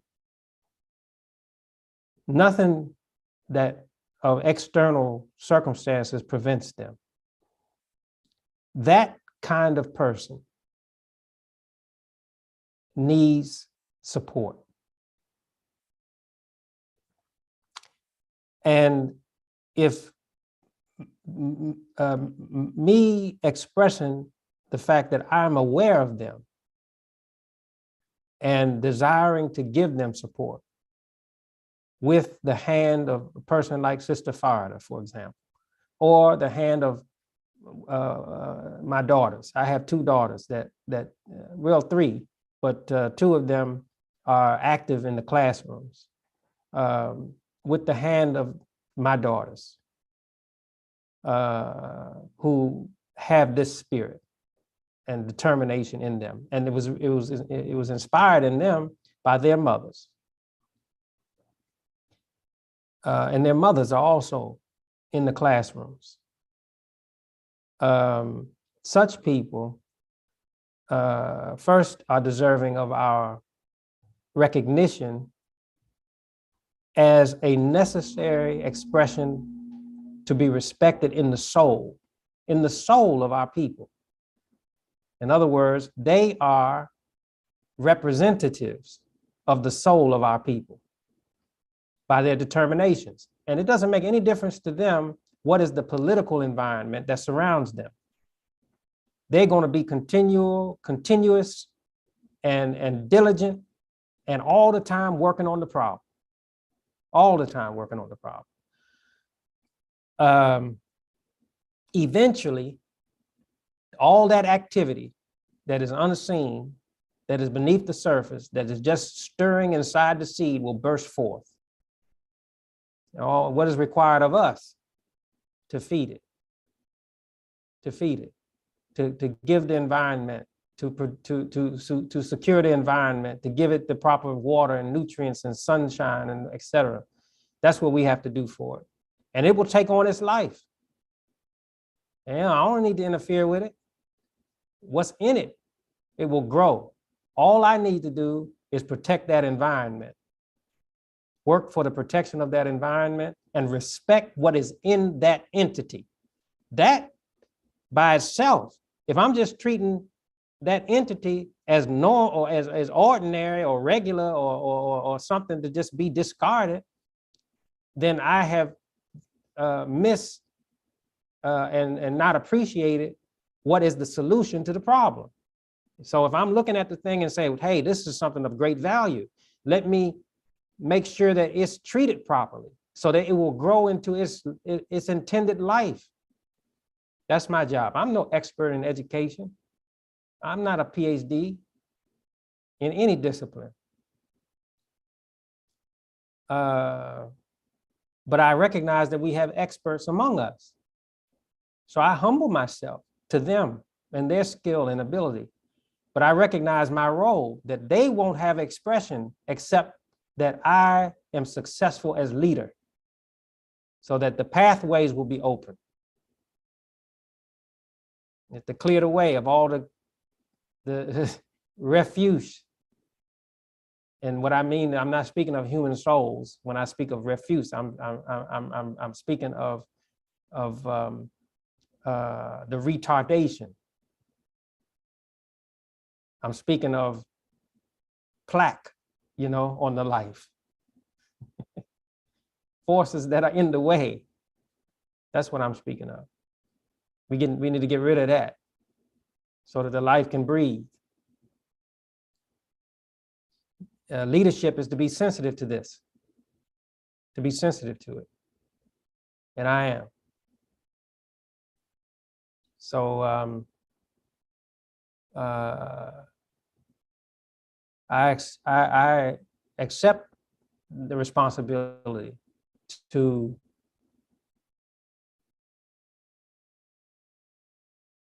assemble or create or work to create circumstances to assemble persons of this interest and caliber so that they may discuss the problem and the issues. And if they call, ask me, Imam, what is your opinion on this? And they're respecting that, and I will offer my opinion to them. But I am feeling confident that they have within themselves the ability to bring a close to the matter, and that all they really needed was opportunities to express themselves properly. And I'll get out of the way. Sir. That mighty tree better, you know, it sprout and start to stretch out, and it finds its own symmetry. It finds its own balance, and it'll be trouble. There'll be seasons where it'll be trouble, and it won't have any life on it, no fruit, no leaves, no flowers. But time will come, season will come, and they will grow, and it will develop more and further and reach for its destiny. Is that not Imam W. Muhammad's teaching? Yes, sir. Our brother, Terenzo El Amin, go ahead and unmute your microphone, sir. Assalamu alaikum, Imam. Assalamu alaikum, brother Imam.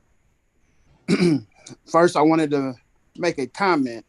I was greatly anticipating this interview and what you just said about the pathways of expression, opening up the pathways of expression. I personally thank you for opening up the pathways of expression, because I wouldn't be doing what I'm doing right now if you hadn't opened up the pathways of expression. My question is, you were instrumental in establishing the inaugural Muslim American Leadership Day. Can you speak to the importance of Muslim American Leadership Day and what it represents, and why the particular day of October 30th? Yes, thank you very much. And I'll say this to you, brother Imam Terenzo, you credit me, and I thank Allah, and I appreciate your compliment to me, but you already had in you that determination. So with or without me, it was going to come out. That's for sure. And thank Allah for you. Muslim American Leadership Day. We need to have in our focus Mr. W.D. Farad. And we need to have a situation where we focus Mr. W.D. Farad And we focused the Honorable Elijah Muhammad.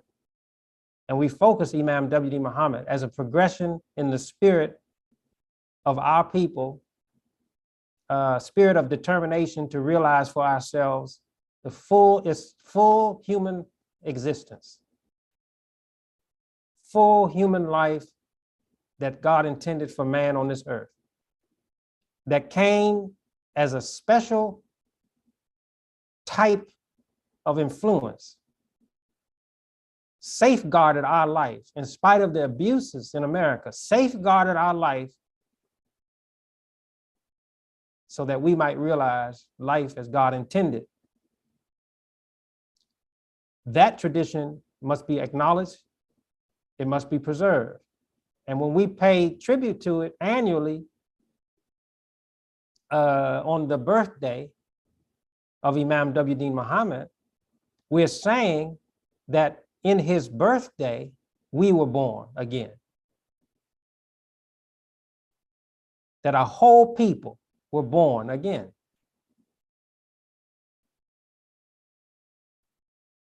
And this time it wasn't an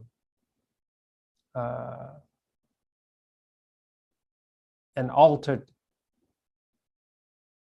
manipulated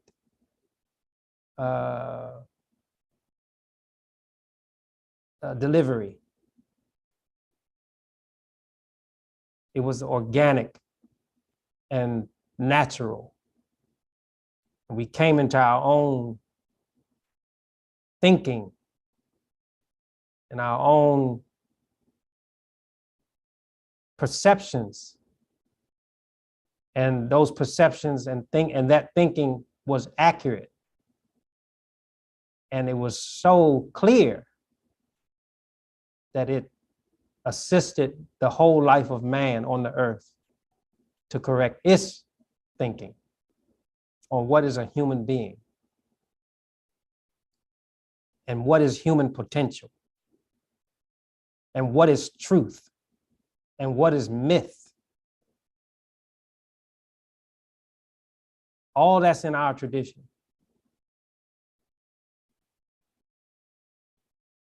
I don't know of a people on this earth that have in the present day in such a concentrated form those processes. And so we should celebrate that. We should acknowledge it and we should celebrate it. And we shouldn't just celebrate it in a general sense or without paying specific recognition to how it dawned in us in its completion.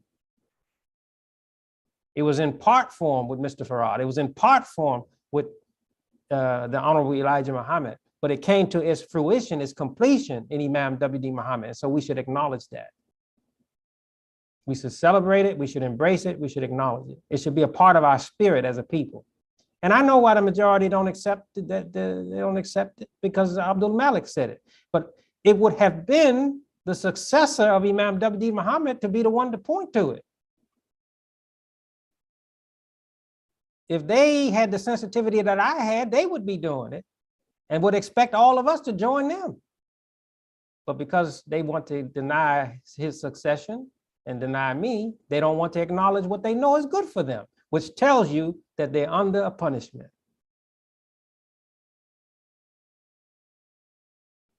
It doesn't matter to me, doesn't hurt me, I'm going to continue. You know, I'm a product of Washington, D.C. Indirect product of Temple number 4. And do you know who the Honorable Elijah Muhammad put in charge of Temple number 4 when he left Washington, D.C.? Who he charged with the authority to lead? Benjamin. You have to ask the pioneer members. They'll tell you. The charge of Benjamin was the charge of the leadership to come out of Temple number 4. The charge of Benjamin.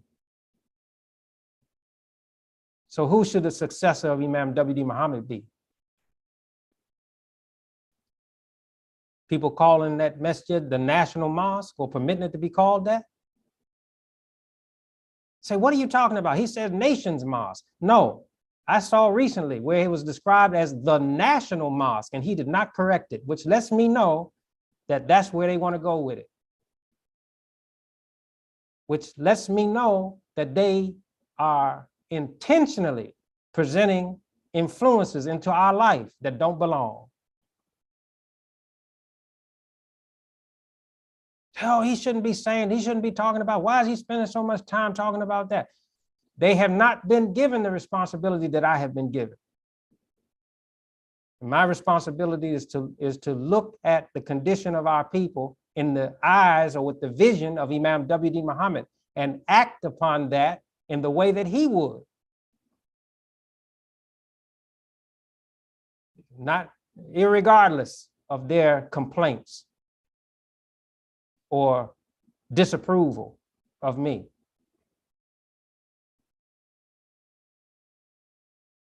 We must look after the life of the most sincere and the most promising and the best of our people in terms of their sincerity. We must look after it.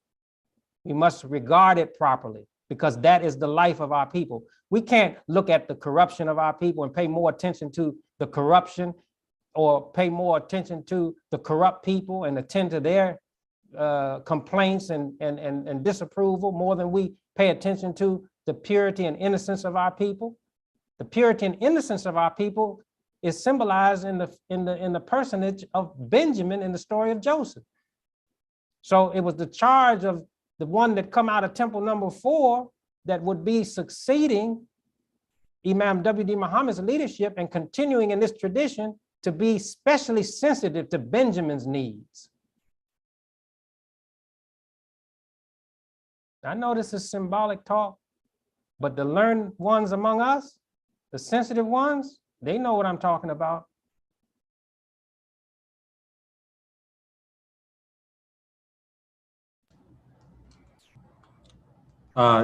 Thank you, Imam Terenzo, for that question, and thank you, Brother Imam, for that answer. So it's been 2 hours now. we have a couple of questions. The people have been waiting a while, so I wouldn't feel right if we didn't get at least a couple of them, a couple more. All right. If you don't mind, Brother Imam. Sister Maybe Laurie. One. Okay. Sister Laurie.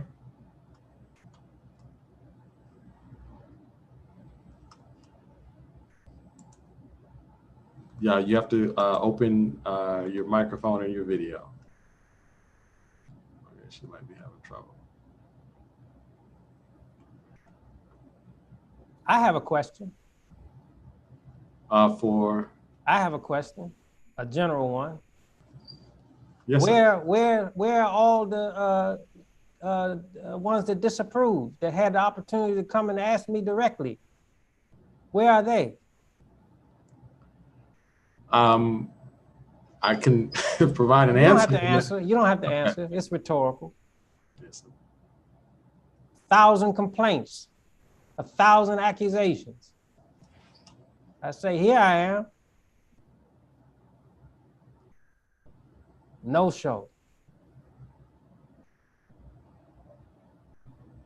You're cowards. You're cowards. You hide behind the keyboard or something. You're a coward. I come before you in all that I am, sitting here with this empty background behind me. No brothers, nothing, just me. Nobody staring at you, threatening you.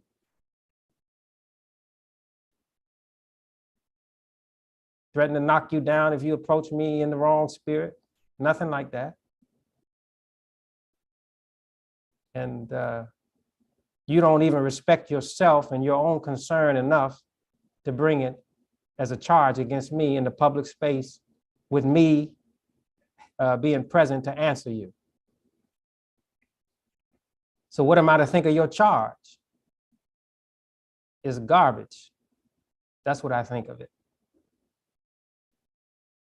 And that's what should be thought of it. If you're not willing to defend it with me answering it, then how should our people treat it? Here's an innocent person, Sister Farida, having to ask me about my character when it's people who are who themselves are corrupted, who have made the charge. She's having to ask on your behalf. She has more courage in her fingernail than you have in your whole existence.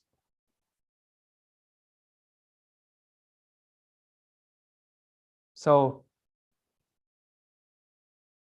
if you present yourself again, just know that we're not paying any attention to you whatsoever. Whoever you are, and however many you are. So that was my question and answer. Yes, sir, Brother Imam. So with that, we can conclude. Oh, no, so no one else, they left? There were some people that were watching through Zoom, but we've asked them, to come up and present their question. They haven't been able to do so. So I see. Okay. All right. But again, Brother Imam, thank you for taking the time out to do this. Hopefully, we might be able to have a format like this again. And there are other questions and concerns that we would like to address, as well as give an opportunity to the public, listening public who attend the events and also participate in other activities that we have, give them an opportunity to ask some questions and have some interaction. We have several events. You can check out our events page on eamspeaks.com or muslilamericanministry.com. We're also on social media.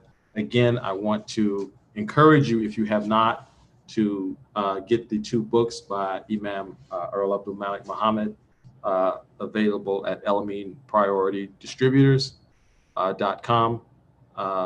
And I know that in a few cities, some persons have made them available in the public library. So you may be able to get it through that. I want to mention too, I know I mentioned to you before, the new book. Yes, sir. Yeah. Let's see. Okay.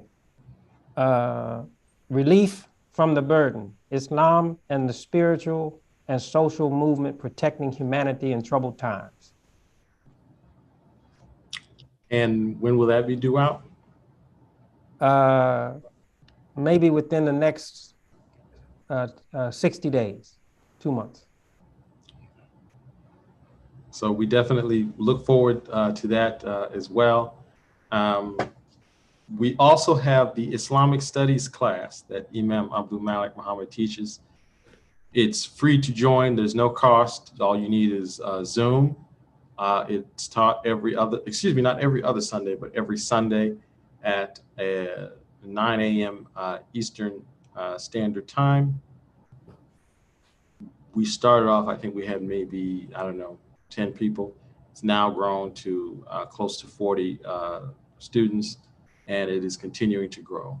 And the focus of the class is the special prayer by Imam W. Deen Mohammed. That I forget the setting in which he shared it. It may have been a Ramadan session, but it is definitely a very productive class, and we encourage you to sign up at eamspeaks.com and take part in the Islamic Studies class.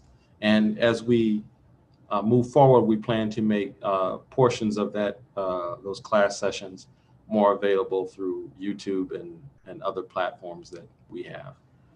Sister Farida, anything else? No, I would say that I'm grateful for this opportunity to share and to hear the responses that Imam Earl Abdulmalik Mohammed shared with us.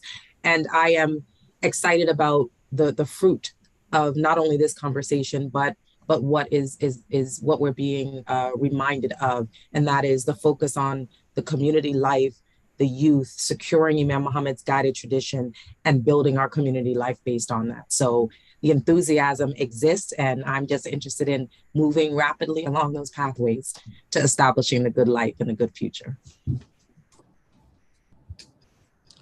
Thank you. Again, thank you to our listening audience, and we look forward to seeing you again in the